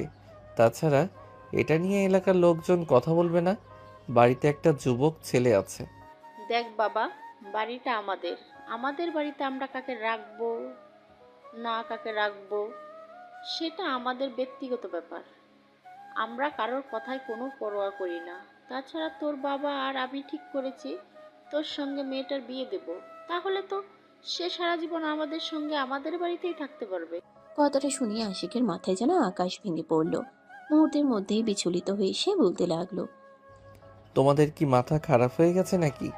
চেনা নেই জানা নেই, হুট করে বলছো একটা মেয়েকে আমার বিয়ে করতে হবে। আমি পারবো না। তাছাড়া আমি তোমাদেরকে একটা কথা পরিষ্কার করে বলে রাখি, আমি একটা মেয়েকে ভালোবাসি। তাকে খুঁজে পেলে আমি তাকেই বিয়ে করব। একদম ফাজলাম মাখা কথা বলবি না তো। তোর বাবা আর আমি ঠিক করে রেখেছি এই মেয়েকেই তুই বিয়ে করবি। তার মানে তোকে এই মেয়েকেই বিয়ে করতে হবে। আমরা তোকে ছোটবেলা থেকে লালন পালন করে বড় করেছি। আমাদেরকে কোন অধিকার নেই নাকি তোর ব্যাপারে সিদ্ধান্ত নেওয়ার? তোমাদের 100 বার অধিকার আছে, কিন্তু একটা মেয়েকে আমি ভালোবাসি, মেয়েটাও আমাকে অনেক বেশি ভালোবাসে। হয়তো একটু অভিমান করে দূরে চলে গেছে, কিন্তু যেদিন আমি মেয়েটাকে খুঁজে পাবো সেদিন আমি ওই মেয়েটাকেই বিয়ে করব। আচ্ছা ঠিক আছে, সে সময় হলে দেখা যাবে। এখন বাড়ির ভিতরে গিয়ে বিশ্রাম কর, আমার অনেক কাজ পড়ে আছে। আমি কাজগুলো শেষ করি, তোর জন্য খাবারের ব্যবস্থা করি। তখন আশিক আর কোনো কথা বলল না, চুপচাপ বাড়ির ভিতরে চলে গেল। কিন্তু অঘটন ঘটলো বাড়ির ভিতরে যেতেই। প্রিয়াঙ্কা সেই রুমেই থাকে যে রুমে কিনা আশিক থাকতো। আশিক রুমে প্রবেশ করেই তার রুমে একটা অপরিচিত মেয়েকে শুয়ে থাকতে দেখে প্রচন্ড পরিমাণে ক্ষেপে গেল আর চিৎকার দিয়ে বলতে লাগলো, এই মেয়ে, আপনার কোনো কাণ্ডজ্ঞান নেই? একটা ছেলে রুমে এসে শুয়ে আছেন, আপনি নিজেকে কি মনে করেন, প্রিন্সেস ডায়না নাকি? আবার আমার মা বাবার মাথা খেয়ে বসে আছেন। আমি যেন আপনাকে বিয়ে করি। আপনার কি খেয়ে কোনো কাজ নেই? আশিকের এমন খরগোশ কণ্ঠস্বর শুনে ঘুমন্ত অবস্থায় চোখ ডলতে ডলতে বিছানা থেকে উঠে বসে প্রিয়াঙ্কা। আর প্রিয়াঙ্কাকে দেখেই আশিক তো একদম অবাক হয়ে বলতে থাকে। আরে তুমি এখানে কি করছো আর কিভাবে এলে? আশিকের কথায় চোখ তুলে তাকায় প্রিয়াঙ্কা। আশিককে দেখে সেও অনেক অবাক হয় আর লাফ দিয়ে উঠে দাঁড়িয়ে বলতে থাকে। সেই একই প্রশ্ন তো আমারও। তুমি এখানে কি করতে এসেছো? তখন তো খুব বলেছিলে আমায় ভালোবাসো না, এখন কেন আমার পেছন পেছন এই পর্যন্ত চলে এসেছো? আরে পাগলি, এটা আমাদের বাড়ির। এই বাড়িতে আমি আসবো নাকি আসবে? তখনই পিছন থেকে আশিকের আম্মু আশিক আর প্রিয়াঙ্কাকে উদ্দেশ্য করে বলতে থাকে। দেখলে তো, আল্লাহ চায় তোমাদের দুজনের মিলন হোক, তাই তো অবশেষে ঘুরিয়ে ফিরিয়ে দুজনকে এক জায়গায় এনে দাঁড় করিয়েছে, যাতে তোমরা দুইজন এটা বুঝতে পারো তোমাদের মিলন আল্লাহ প্রদত্ত ঠিক করে রেখেছেন। হ্যাঁ আম্মু, তুমি একদম ঠিক কথাই বলেছ। প্রিয়াঙ্কা বাসা থেকে চলে আসার পর আমি তাকে কত জায়গায় খুঁজেছি, তার কোনো ঠিক নেই। কিন্তু আজ আমি এভাবে এখানে এসে ওকে পেয়ে যাব, এটা আমি কোনো দিন কল্পনাও করিনি। সত্যি আল্লাহ উত্তম পরিকল্পনাকারী, তা না হলে কেন তাকে এখানেই আসতে হবে? এখন তাহলে আমরা বিয়ের আয়োজন করতে পারি, এখন তো আর কারো কোনো সমস্যা নেই। কোনো সমস্যা কেন থাকতে যাবে? যেখানে আমি আমার ভালোবাসার মানুষটাকে পেয়ে গেছি, সেখানে আমার কোনো সমস্যা নেই। তোমরা চাইলে আজকেই বিয়ের আয়োজন করতে পারো। কিন্তু আমার সমস্যা আছে। আমার বাবা যিনি আমাকে জন্ম দিয়েছেন, আমার এমন একটা শুভ জন্মদিনে তিনি যদি আমার পাশে না থাকেন, তাহলে সম্পূর্ণ কাজটাই আমার কাছে অসম্পূর্ণ থেকে যাবে। ঠিক আছে, কোনো সমস্যা নেই। তুমি যেমনটা চাও তেমনটাই হবে। আমি আজকেই আঙ্কেলকে ফোন করে এখানে চলে আসতে বলছি। তারপর ওনার সম্মতিতেই আমি তোমাকে আমার বউ বানাবো। এরপর ঠিক তখনই আশিক প্রিয়াঙ্কার বাবার নাম্বারে ফোন করে আর সবকিছু খুলে বলে। সবকিছু শুনে প্রিয়াঙ্কার বাবা সেদিন রাতেই পঞ্চগড় চলে আসেন। তারপর নিজে দাঁড়িয়ে থেকে আশিকের সঙ্গে প্রিয়াঙ্কার বিয়ে দেন। বিয়ের সমস্ত কাজকর্ম শেষ হলে তিনি আশিকের মা বাবাকে সামনে দাঁড় করিয়ে রেখে প্রিয়াঙ্কাকে আশিকের হাতে তুলে দিয়ে বলেন। আমি বাবা হয়ে আমার দায়িত্ব পালন করতে পারলাম না, কিন্তু তোমার কাছে আমার মেয়েকে রেখে গেলাম। আশা করি তোমার কাছে আমার মেয়েটা সুখে থাকে। আশিক তখন প্রিয়াঙ্কার বাবার হাত দুটো ধরে বলতে থাকে। আপনি কোনো চিন্তা করবেন না আঙ্কেল, আপনার মেয়ে আমার কাছে, আমার পরিবারের কাছে অনেক ভালো থাকবে। হ্যাঁ ভাই সাহেব, একদমই তাই। আপনার মেয়ে আমার বাড়িতে আমার মেয়ের মতোই আদরে থাকবে। আমি তাকে কখনোই কোনো কষ্ট পেতে দেব না। রাবেয়া মারা যাওয়ার পর যখন আপনারা এখান থেকে চলে গেছেন, তখন কত চেষ্টা করেছি মেয়েটার সঙ্গে একবার একটু দেখা করার জন্য, কথা বলার জন্য, কিন্তু আপনি আমাদের সঙ্গে কোনো যোগাযোগই রাখেননি। সেটাই ছিল আমার জীবনের সবচাইতে বড় ভুল, কারণ আমি মনে মনে ভাবতাম আপনাদের সঙ্গে যোগাযোগ হলেই আপনারা প্রিয়াঙ্কাকে আমার কাছ থেকে কেড়ে নেবেন। আমি আমার স্ত্রীর রেখে যাওয়া শেষ স্মৃতিচিহ্ন আমার কাছ থেকে দূরে সরাতে চাইনি, কিন্তু আমার সেই একটা ভুলের কারণেই এতটা বছর আমার মেয়েটাকে কতটা কষ্ট করতে হয়েছে জানি না। এর জন্য আমি আমার স্ত্রীর কাছে কখনো ক্ষমা পাবো কিনা তাও জানি না। বাবা প্লিজ, তুমি নিজেকে আর ছোট করো না। তুমি তোমার জায়গা থেকে যথেষ্ট চেষ্টা করেছো আমাকে ভালো রাখার জন্য, কিন্তু আমার কপালে যেটা আছে সেটা তো হবেই, সেটা তো আর কেউ ফেরাতে পারবে না। তবে আল্লাহ উত্তম পরিকল্পনাকারী, তা না হলে আশিকের সঙ্গে কেন আমার পরিচয় হলো, আর কেনই বা আমি হুট করে এখানে চলে আসলাম? হ্যাঁ রে মা, সত্যি আল্লাহ উত্তম পরিকল্পনা করে আল্লাহ ঠিক করে রেখেছিলেন বলেই আজ এমনটা হলো। আমি দোয়া করি সবসময় তুমি সুখী থেকে। যদি কখনো কোনো প্রয়োজন পড়ে তুমি আমায় একটা কল দিও শুধু। আমি সবকিছু ফেলে রেখে তোমার কাছে চলে আসবো। এই বলে প্রিয়াঙ্কার বাবা তাদের কাছ থেকে বিদায় নিয়ে ঢাকার উদ্দেশ্যে রওনা দেন। আর এদিকে প্রিয়াঙ্কা বাবার চলে যাওয়ার পথ পানে চেয়ে কান্না করতে থাকে। আশিক তখন প্রিয়াঙ্কাকে নিজের বুকের সঙ্গে জড়িয়ে নিয়ে বলতে থাকে। প্লিজ কান্না করো না তুমি, তোমার চোখে কান্না মানায় না। বহু বছর অনেক কান্না করেছো, এখন আর তোমাকে কান্না করতে দেব না। এই কান্নাটা কষ্টের নয়, এই কান্নাটা সুখের, এটা প্রাপ্তির। সব কিছু হারিয়েও আবারও সব কিছু ফিরে পেলাম। ও আচ্ছা, তাই বুঝি। তাহলে কান্না করলে চলবে? তো কি করতে হবে? সেটাও আমাকে বলে দিতে হবে নাকি? আমি কি করে জানবো? আচ্ছা ঠিক আছে, তোমাকে কোনো কিছু জানতে হবে না, আমি সব করছি। এই বলে আশিক প্রিয়াঙ্কাকে নিয়ে রুমের ভিতরে চলে গেল, আর সাথে সাথেই দরজাটা বন্ধ করে দিল। আর বদ্ধ ঘরে ফিরে পাওয়া প্রেমের এক নতুন গল্পের সূচনা করলো। সুপ্রিয় ভিউয়ার্স, আমাদের আজকের গল্পটা এই পর্যন্তই ছিল। গল্পটি আপনাদের কাছে কেমন লেগেছে ছোট একটা কমেন্টে জানাবেন। ভালো লাগলে লাইক, কমেন্ট, শেয়ার করে পাশেই থাকবেন। নিত্য নতুন ভালোবাসার গল্প পেতে আমাদের চ্যানেলটিকে সাবস্ক্রাইব করে রাখবেন। ধন্যবাদ সবাইকে এতক্ষণ পাশে থাকার জন্য। সবাই ভালো থাকবেন, সুস্থ থাকবেন। আবার দেখা হবে নতুন কোনো ভালোবাসার গল্পে। সে পর্যন্ত সবাই অপেক্ষায় থাকুন। আল্লাহ হাফেজ। সমাপ্ত।